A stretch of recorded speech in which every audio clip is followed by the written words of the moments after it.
A reading from St. Matthew's Gospel, chapter 18. Jesus spoke to his disciples, "If your brother or sister sins against you, go and point out the fault when the two of you are alone. If he or she listens to you, you have regained your brother or sister. But if the person does not listen, take one or two others along with you, so that every word may be confirmed by the evidence of 2 or 3 witnesses. If the person refuses to listen to them, tell it to the church. And if that person refuses to listen even to the church, let such a one be to you as a Gentile and a tax collector. Truly I tell you, whatever you bind on earth will be bound in heaven, and whatever you loose on earth will be loosed in heaven. Again, truly I tell you, if 2 of you agree on earth about anything you ask, it will be done for you by my Father in heaven. For where 2 or 3 are gathered in my name, I am there among them." One of the duties and responsibilities of baptized Christians is to witness the truth. This is the office of the prophet, which is shared by all the baptized, along with the offices of the priest and the king. But this office of the prophet doesn't usually bring us welcome or popularity, especially when it comes to fraternal corrections. Many prophets had to endure resistance and hostility from their people. Many prophets of the Old Testament were murdered by Israeli authorities.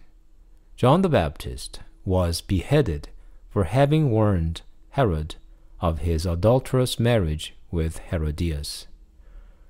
What Jesus teaches in this Sunday's Gospel is also about fraternal correction. Anyone who has tried to point out the faults and sins of one's friends or families will know how uncomfortable it can be and what kind of negative reactions one can expect. There are few things that make us give up fraternal correction. First and foremost, when we ourselves are not sure of the truth, we hesitate to speak of the truth. In other words, when we are not convinced of certain teachings of Christ and the Church, we keep silent on actual violations of the teachings, even if outwardly we say we accept those teachings. Just think about sexual morality among Christians of our times. Secondly, when we are not convinced of the consequences of sins, we don't step out to stop our families and friends from committing sins. Idolatry and immorality are not only wrong because they are against God's will, but also dangerous because they result in the unhappiness of life and end up with God's punishment. Many Christians of our times accept relativistic views of happiness while they are ignorant of hell.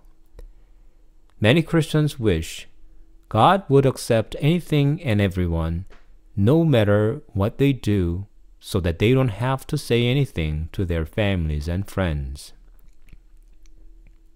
Thirdly, when we fear any negative reactions of fraternal correction, we keep silent. This fear could be a psychological huddle, but it could also indicate a lack of true love. If parents only want to avoid any negative reaction of their children, they cannot teach much. St. John tells us that love removes fear. If we choose to hold our tongues upon our friends' sins, we should ask whether we truly love them. Can I say that I love them while I just watch them walking to perdition? Fraternal correction essentially witnesses the truth. and the truth of God requires faith. Therefore, fraternal correction calls for faith. Without faith, we don't understand Christ's teachings and precepts. Without faith, we cannot discern the danger and consequences of sins. Without faith, our love remains only at the human level. If we have difficulties to witness the truth before our beloved ones, let us examine ourselves of our faith. Let us pray that the Lord increase our faith so that we may witness the truth to liberate our beloved ones from their sins.